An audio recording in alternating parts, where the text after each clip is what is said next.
በነገራችን ላይ ዛሬ የገባሁበት ምክንያት ሰይፉ ኦን ኢቢኤስ ወይም ደግሞ ሰይፉ ፋንታሁንን በኢቢኤስ ፕሮግራም ላይ በጣም እከታተለዋለሁ። ከምከታተላቸው መርሃ ግብሮች አንዱ ነው። ምክንያቱም የሰይፉ ፕሮግራም በአጠቃላይ እያዝናና የሚያሳውቅ ፕሮግራም ነው።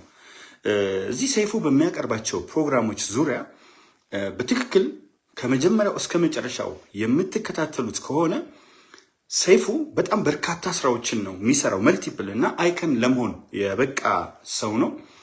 እንግዲህ የሚያቀርባቸው ዝግጅቶች ወይም የሚያቀርባቸው ፕሮግራሞች የተለያዩ የህብረተሰብ ክፍሎችን የሚወክሉ ፕሮግራሞች ናቸው ብቻ ሳይሆን ፈርጀ ብዙ የሆኑ ቁም ነገሮች የሚተላለፉበት ነው።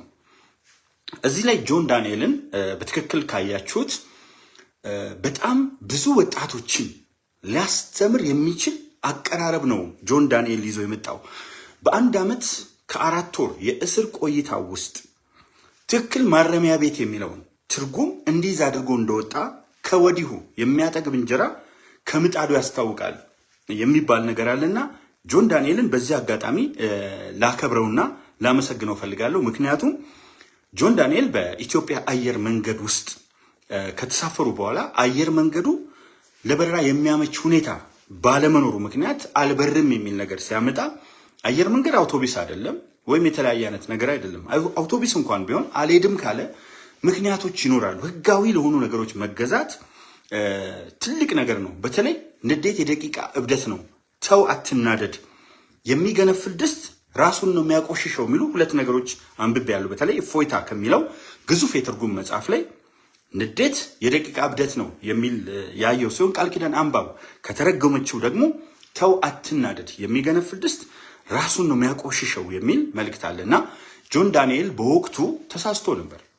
የማይሳሳት የማይሰራ ብቻ ነው። በተለይ ወጣትነት አንዳንድ ጊዜ ስሜታዊነት የታከለበት የእድሜ ጊዜ ነው። በተለይ ደግሞ አሟሟቂዎች፣ አጓጓኞች በሚኖሩበት ጊዜ ህዝባዊነት ሳይሆን ህዝበኝነት ይፈጠርና በዚህ ውስጥ የሚፈጠሩ ነገሮች አሉ።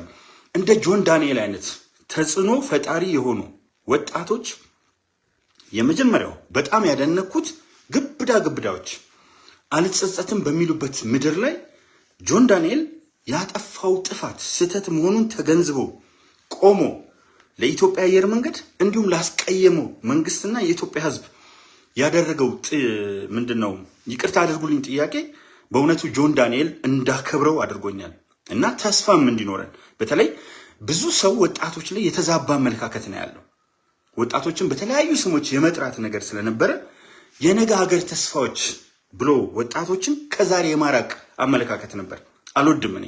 ለምሳሌ ችግኝ ራሱ ተተክሎ ለነገ ነው ምን ተክለው ለሚቀጥለው ትውልድ ነው የሚለው ይቅርታ አድርጉልኝና አልቀበልም። ችግኝ የሚተከለው ለተከታታይ ትውልድ ነው፣ ግን ዛሬንም ያካትታል። አሁን የበቀሉ ችግኞች አሉ። እነዚህ ችግኞች ፍሬ አፍርተው ዛሬ እየበላናቸው ነው።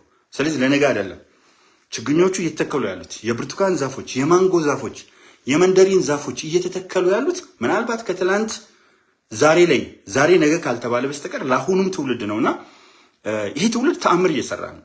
በተለያዩ ከውትድርናና ከፖሊስነት የመጀመሪያ ከምላቸው ሙያዎች ጀምሮ በተለያዩ አይነት ሁኔታዎች ውስጥ በቴክኖሎጂም በምንም ወጣቱ ትውልድ እጅግ በጣም እየራቀና እየመጠቀ ነው።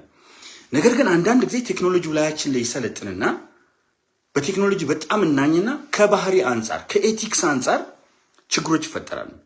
በተለይ ሕክምናን አሁን ሰዎች ተምረው የመጨረሻ ምርጥ ስፔሻሊስት ሆነው ኤቲክስ ከሌለው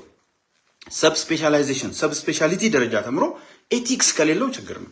ስለዚህ ኤቲክስ የመጀመሪያው ነገር ነውና ጆን ዳንኤል በእውነት በዚህ አጋጣሚ ይህን ቪዲዮ የምትመለከተው ከሆነ አንተን ብቻ ሳይሆን በአንተ ውስጥ ብዙ ወጣቶችን እንድናከብራቸው አድርገሃልና በጣም ትልቅ ነገር ነው። ከምንም በላይ አሜሪካ ሄደ ብሄድ እመለሳለሁ የሚለው ነገር ብትመለስም ባትመለስም አእምሮ ውስጥ ግን አሜሪካ ብሄድም ወደ ሀገር ኢትዮጵያ እመጣለሁ ያልከውን ነገር በጣም ወድላለሁ። ለምን ቢባል ሰዎች ወደ አሜሪካ መሄዱት የተሻለ ህይወት ለማግኘት ነው። እንደውም አዲስ አበባን ስትገልጻት ዱባይን መስላን ያገኘኋት በአንድ ዓመት ከ4 ወር ውስጥ። ይገርማል። እኔ በ3 ዓመት ውስጥ ያየሁትን ለውጥ ስናገር በርካቶች ግራ ይገባቸው ነበር። ጆን ዳንኤል ግን በአንድ ዓመት ከምናምን ውስጥ በጣም የገረመኝ ጽዳት ላይ መሰማራት ነው። በጣም ትልቁ ሊተር የሚባል ነገር አለ። ቆሻሻ አሜሪካ ውስጥ በጣም ከሚያስቀጡ የአደባባይ ትዕይንቶች አንዱ ሊትር ቆሻሻ መጣል ነው። LITTER ሊትር መጣል $1500 ነው የሚያስቀጣው። መብራት መጣስ $40 ሊሆን ይችላል። 50 ወይም $80 ከስቴት ስቴት እና ከሁኔታ ከቦታ አንጻር ሊለያይ ይችላል፣ ግን ብዙ አይደለም። ስኩል ባስን ማለፍ በየትኛውም ተቃራኒ አቅጣጫ ስኩል ባስ ስቶፕ ሳይን አውጥቶ ማለፍ $250 ነበር ዲሲ፣ ቨርጂኒያ እና ሜሪላንድ ኤሪያ ላይ የሚያስቀጣው።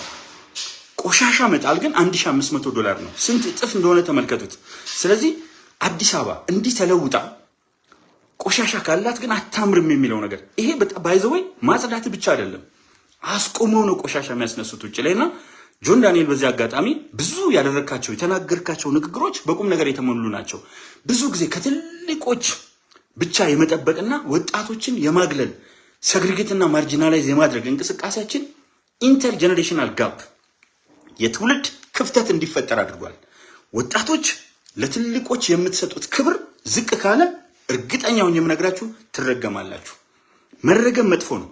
እኔ እምነትን እግዚአብሔርን በእንትን አይደለም ዝም ብሎ በመጽሐፍ ቅዱስ በቅዱስ ቁርአን ወይም በሃይማኖታዊ ነገሮች አይደለም መኖሩን ምንም አይነት ነገር አልጠራጠርም። ለምን እንደማልጠራጠር ልንገራችሁ እግረ መንገዱን። እዚህ ጋር እግዚአብሔርን በሳይንሳዊ መንገድ እንዳለ የምትጠራጠረው መሬት ምንም የቆመችበት መሰረት የለም። እኔ ያለሁባት እቺ ትንሽ ህንፃ ባለ 7 ፎቅ ህንፃ ናት። እቺ ትንሽ ቦታ በሰፊው ተቆፍራ ነው መሰረት ይወጣላት። መሬት ግን ምንም አይነት መሰረት የላትም። ኢንዋርድ እና አውትዋርድ ፎርሱ ነው ተያይዞ ያቆማት። የሚገርመው የሰው ልጅ ብዙ ጊዜ ያነሳዋል 86 ቢሊዮን ነርቭ ሴሎች። አይ እግዚአብሔር እዚህ ውስጥ በኢቮሉሽን የሚመጣ አይደለም።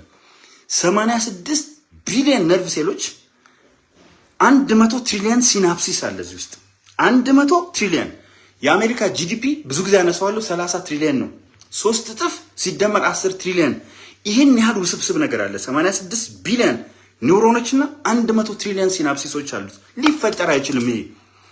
ይሄ ሆኖ እጃችን ላይ የተገጠመው የከብት ኮቴ ቢሆን ወይም እጃችን እንደዚህ ቢሆን ምንም አንሰራም። ምንም ይሄ ስማርትፎን የለም፣ ምንም አይነት ነገር የለም። ጫካ ውስጥ ብቻ ነበር የምንኖረው። እንስሳ እያደነም ይበላን ነበር። ምናልባትም የሰው ዝርያ ከምድር ላይ ከግዙፍ እንስሳት አንጻር ላይቆይ የሚችልበት እድል ይፈጠራል። ከዚህ ለምን 10 እጥፍ ብሬን አይኖረንም? እጃችን የሁላችንም እንደዚህ ቢሆን ምንም አንሰራም። ሌላ ቀርቶ አውራጣት እንዴት አጠፈ እዚህ ላይ የተጣበቀ ቢሆን ኖሮ ተአምር ነው። ባይተጣጠፍ ፍሌክሲብል ባይሆን የተዘረጋ ቢሆን ሌላውን ተውት። ፊታችን መጠኑ ትንሽ ባይሆን 86 ቢሊዮን ኒውሮኖችና 100 ትሪሊዮን ሲናፕሲስ ይዞ ፊታችን አጭር ቢሆን ኖሮ ረጅም ቢሆን ጀዝባ ነበር የምንሆነው። አየር ባይኖር አስቡት። አየር በባለስልጣኖች እጅ፣ አየር በሀብታሞች እጅ ሆኖ የምንከፋፈለው ቢሆን የለንም። ገና ድሮ የለንም። በነጋዴ እጅ ቢሆን አየር የሚሸጥ ነገር ቢሆን በነፃ ሰጠን። ምክንያቱም ያለ አየር ብዙ መቆየት አንችልም። ይሄ ኢቮሉሽን ያመጣው አይደለም። ኢቮሉሽን ይሄንን ሊያመጣው አይችልም። መድኃኔዓለም ነው፣ አላህ ነው፣ ዓለምን የፈጠረ እግዚአብሔር ነው ይሄንን ነገር የፈጠረው። ሌላውን ተውት። ክሎሮፊል የሚባለው አረንጓዴ ፒግመንት በቅጠሎች ውስጥ የሚገኘው ባይኖር ህይወት የለም። ተክሎች የሚተነፍሱበት ስቶማታ የሚባለው ቀዳዳ ባይኖር ህይወት የለም። ውሃ ባይኖር ህይወት የለም። ወንዱ 22 ቀበሌ ጋር ሲፈጠር በድሮ አጠራር፣ ሴቷ 24 ጋር ብትፈጠር የሰው ልጆች ይለያዩ ነበር። ስለዚህ ዝንጀሮችን ጥንድ፣ ጦጣዎችን ጥንድ፣ እርግቦችን ጥንድ፣ ቆቆችን ጥንድ፣ ዶልፊኖችን እንዲህ አድርጎ ምድር ላይ የፈጠረ መድኃኔዓለም እግዚአብሔር ነው። ምድር ወገብ አካባቢ ያሉ ሰዎች ፊታቸው በካንሰር እንዳይጎዳ እሳት ምንድነው ይሄ ሙቀቱ ቀጥታ መጥቶ ፐኔትሬት አድርጎ ቆዳቸውን እንዳያጠፋ ሜላኒን የሚባለውን ጥቁር ኬሚካል ኢቮሉሽን ያመጣው አይደለም። ቢግ ባንግ ቲዮሪ ምናምን ቲዮሪ ናቸው። ዜ አር ኖት ሰርቴኒቲስ። መድኃኔዓለም መኖሩን ግን ከአጋንንት ጋር በሚደረገው ትግል ብቻ እናውቃለን።